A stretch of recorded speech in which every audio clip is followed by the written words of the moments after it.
I Barack Insane or Bummer, have some interesting facts about myself I must disclose after losing a bet with Mitt Romney. It promises to be a real eye-opener or hilarious as hell, depending on which side of the support fence you're sitting on. Unfortunately for me, every statement has been verified and I must endorse as correct. I am also required to write out my partner in crime, Michelle. Okay, ready. Here goes.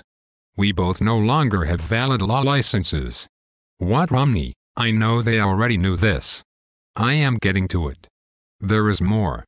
Romney contacted the Illinois Attorney Registration and Disciplinary Committee, the official attorney disciplinary board in Illinois, who confirmed the fact our licenses were surrendered.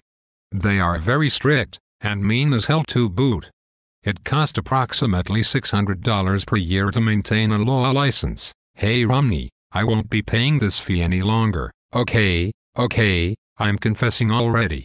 I was not exactly a constitutional law lecturer as I claimed in my campaign. I will get back to this. I did however make up constitutional quotes used during my State of the Union address.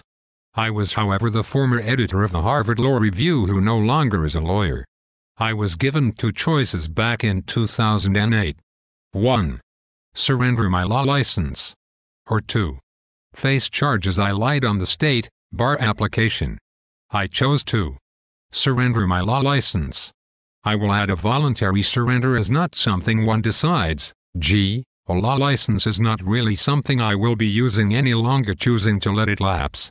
No, a voluntary surrender is done when one of the two choices is spending time in prison. Usually given to lawyers after evidence has been presented they have done something immoral, unethical or illegal. Trust me, there is nothing voluntary about it, and is always chosen 5 seconds before the state suspends it. Okay, already Romney, I am getting to Michelle. Appears she was forced to voluntarily surrender her law license in 1993 also, when the federal judge gave her two choices: 1. Voluntarily surrender her license, or 2. Stand trial for insurance fraud. She pretty much had no choice, and voluntarily surrendered her law license also. You go girl, I knew you also were a crook all along. Check this out. Me, the first black president, and Michelle, the first black first lady, turns out are both crooks. Surrendering our law licenses in lieu of facing criminal charges. I also was not a professor of constitutional law. A senior lecturer is one thing, a fully ranked professor of constitutional law is another.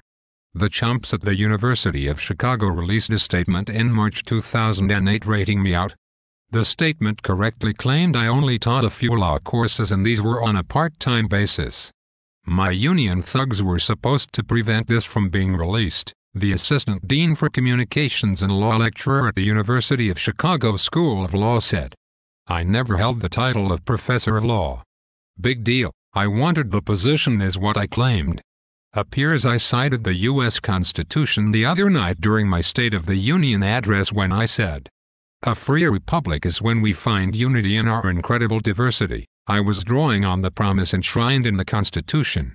The notion we are all created equal. Unfortunately, the quote I cited was from the Declaration of Independence, not the Constitution. Now what, Romney? Big deal. It is not a big lie. A mere slip of the tongue. A misunderstanding. A non-factual claim used to better my position, so it was the wrong citing from the wrong founding document. Doesn't discount it was still a quote from the founding fathers. It can happen. I followed this up by lecturing the Supreme Court moments later in the same speech. Never said I was not ignorantly arrogant. Plus, it's a known fact habitual liars have difficulty keeping their facts straight. So go easy on me already in the election. Remember, if you own your own business, you didn't build it. Somebody else made it happen.